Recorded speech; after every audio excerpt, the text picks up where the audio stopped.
images coming in right now. Also breaking tonight, President Trump's new health care promise. We could have a big surprise. The president claiming there's still life in the Republican health care bill. The push to unveil a revised version before the holiday break. New screening rules, the big changes for travelers, enhanced checks of passengers for all airlines flying into the U.S. Wildfire outbreak, dozens of major fires burning across 11 states, an entire town evacuated. The deadly shootout caught on camera. The gunman with a weapon in each hand opening fire on a city bus full of passengers. And shark scare. The growing number of great whites swimming in one of America's most popular tourist spots. The new warning this summer. This is ABC World News Tonight with David Muir. And good evening, I'm Tom Yamas, in for David, and we begin with that breaking news tonight, the severe tornado threat as we come on the air. 6 states on alert right now, and the images are just coming in. This tornado touching down in Stewart, Iowa, in the center of the state. Dark clouds covering the sky. Take a look. This twister forming above the road in southwest Iowa. Tornado sirens blaring, giving warning, and we're getting reports of intense damage already.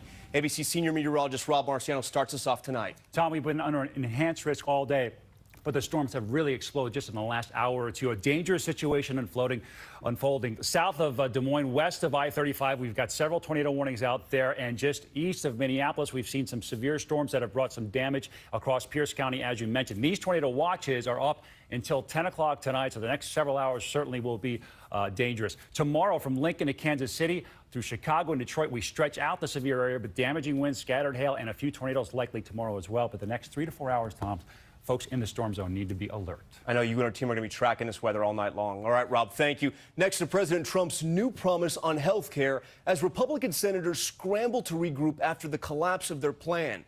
With the Chicago Cubs at the White House today, the president saying a health care package is coming and promising a, quote, great surprise. It comes amid protests from Florida to Colorado to the halls of the Capitol. Could the Republicans come up with a new plan before leaving for the 4th of July break? ABC's chief White House correspondent Jonathan Karl starts us off from the White House. President Trump today predicted a surprise victory for the stalled Republican health care bill. Health care is working along very well. We could have a big surprise with a great health care package. At this point, victory would be a big surprise. Not only are all Democrats opposed, so are no fewer than 9 Senate Republicans. Senator, kill me, do not kill me. And on Capitol Hill, more protests. At least 40 arrested today. Kill him, don't kill me. The Republican opposition to the bill falls into 2 camps. Conservatives who say the bill doesn't do enough to repeal Obamacare, and moderates who are concerned the bill goes too far, slashing Medicaid, which Donald Trump, as a candidate, promised not to cut. Mr. President, are you concerned about the Medicaid cuts in the health care bill? It's going to be great. This will be great for everybody. The president isn't negotiating the specifics, but he is now acting as the chief cheerleader for the bill. Yesterday, he met with 46 Republican senators. President Trump, I challenge you to invite us, all 100 of us, Republican and Democrat, to Blair House to discuss a new bipartisan way forward on health care. We took that to the president. Would you be willing to negotiate with all of them? Got to find out if he's serious. He hasn't been serious. He'd have to be very serious. You know, he's done a lot of talking, bad talking, and he just doesn't seem like a serious person. All right, Jonathan Karl joins us from the White House now. And John, President Trump is predicting a big surprise on health care. Senate leaders are hoping to have a revised version of the bill by the end of the week. But is that timeline possible? It's going to be a heavy lift, Tom, but they've got to get it done by the end of the week so that the Congressional Budget Office can complete its assessment in time for the Senate to have a vote after they return from their July 4th recess. And, Tom, they know that more time will not make it any easier to pass this bill. The clock is ticking. All right, John, thank you. Next tonight, the danger in the air. The Department of Homeland Security demanding airlines around the world tighten security on all flights into the U.S. or risk an electronics ban. The measures affecting thousands of flights every day. ABC senior transportation correspondent David Curley with the details. Jetliners headed to America are the crown jewel target for terrorists, according to the head of Homeland Security, who tonight is announcing strict new requirements to fly into the U.S. It is time that we raise the global baseline of aviation security. We cannot play international whack-a-mole with each new threat. The U.S. now setting what it calls a new global standard for airport screening, worried about explosives being placed in electronic devices larger than a phone. The new directives affecting every flight, every airline coming into the U.S.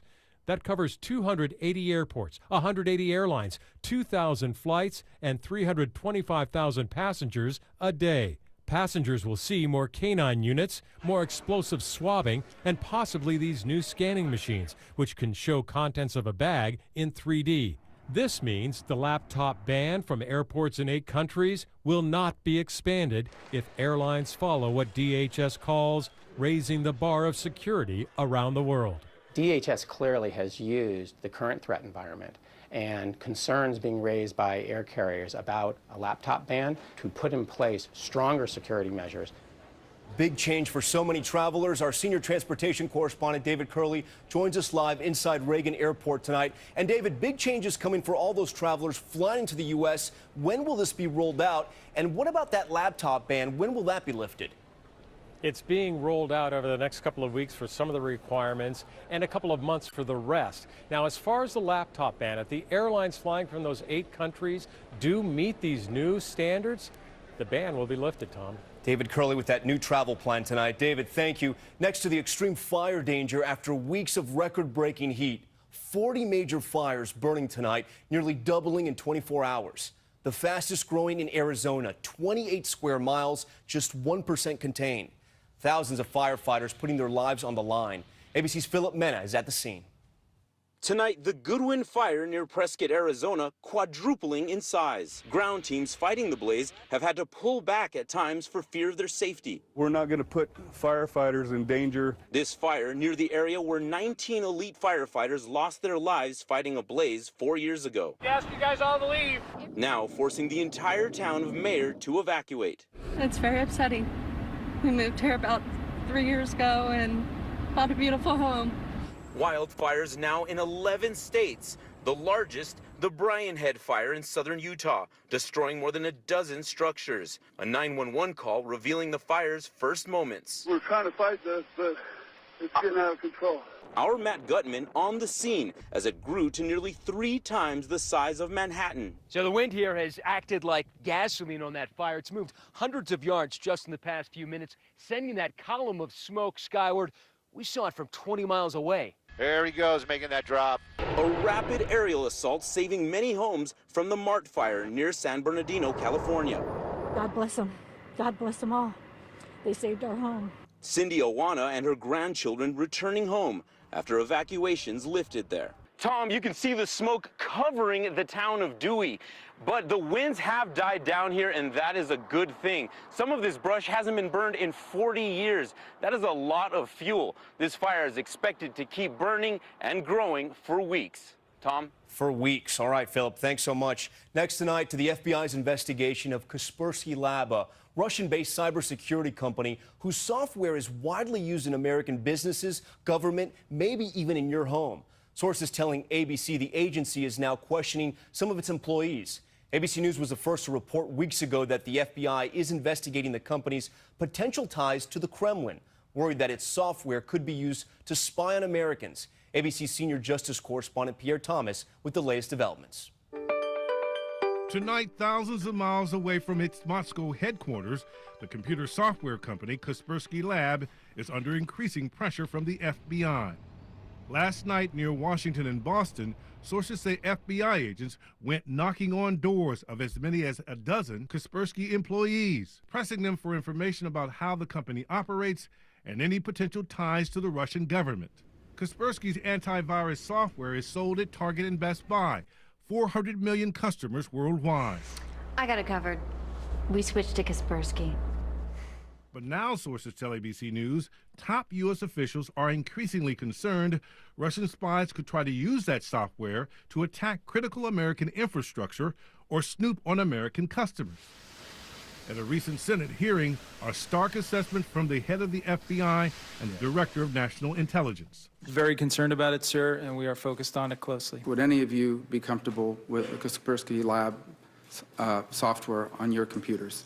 A resounding no for me. At least 3 Kaspersky executives have past ties to the KGB or Russian military. The company's CEO, Eugene Kaspersky, photographed with Vladimir Putin back in 2015. Speaking with us exclusively from Moscow recently, Kaspersky rejects any claim that his company is or will allow itself to be a tool of the Russian government. So if they asked you to spy on Americans, if they asked you to spy on government agencies, your response would be what? My response, if I'm asked to spy on anyone coming from any state, any government, not only Russian, will be definitely no. A very clear statement there. Pierre Thomas joins us from Washington. And Pierre, the CEO insists Kaspersky Lab is not working with the Russians, but at the top levels of the U.S. government, there's some real concern. That's right, Tom. Both the Department of Homeland Security and the Senate Intelligence Committee have issued secret memos expressing concern about the Russian company's footprint here in the U.S., Tom. Pierre Thomas for us tonight. Pierre, thank you. Next to some incredible video, a new close-up look at a shootout on a city bus, a robbery suspect making a getaway, then firing on police when they close in on him. Tonight, we are seeing new video from inside the bus and of the passengers running for their lives. Here's ABC's Eva Pilgrim. Tonight, new video showing the terrifying shootout inside a crowded Baltimore City bus. The gunman firing at cops rushing the scene using both hands.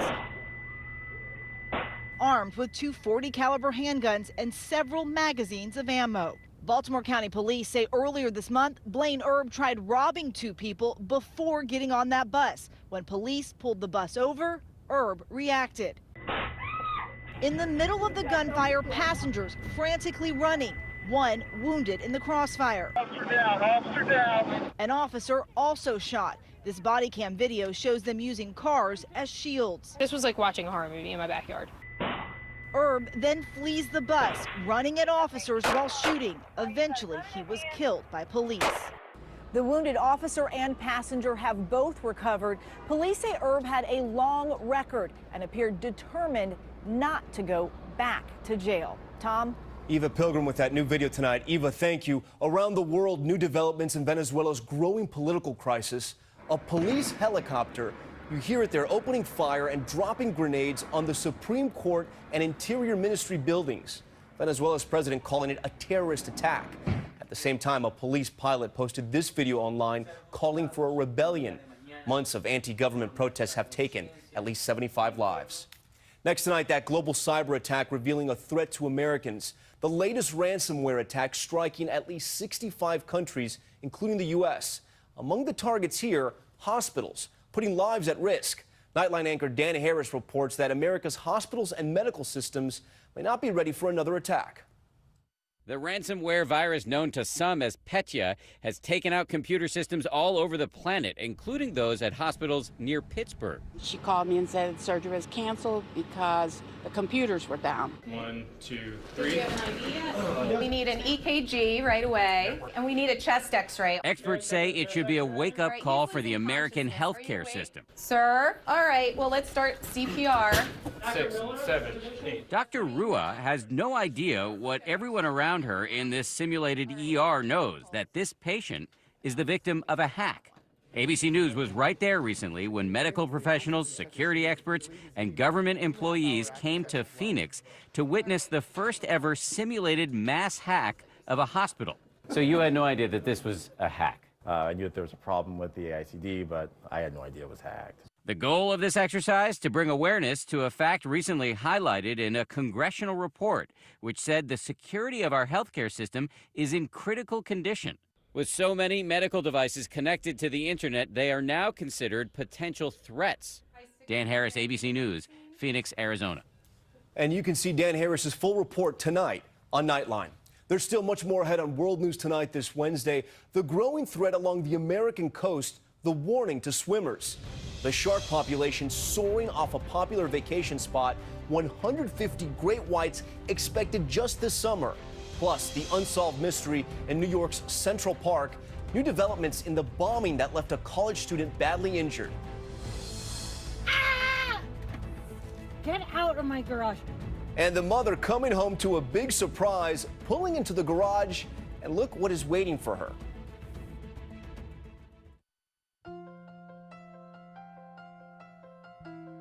Your body was made for better things than rheumatoid arthritis. Before you and your rheumatologist move to another treatment, ask if Xeljanz is right for you. Xeljanz is a small pill for adults with moderate to severe RA, for whom methotrexate did not work well. Xeljanz can reduce joint pain and swelling in as little as 2 weeks and help stop further joint damage. Xeljanz can lower your ability to fight infections, including tuberculosis. Serious, sometimes fatal infections, lymphoma, and other cancers have happened. Don't start Xeljanz if you have an infection. Tears in the stomach or intestines, low blood cell counts, and higher liver tests and cholesterol levels have happened. Your doctor should perform blood tests before you start and while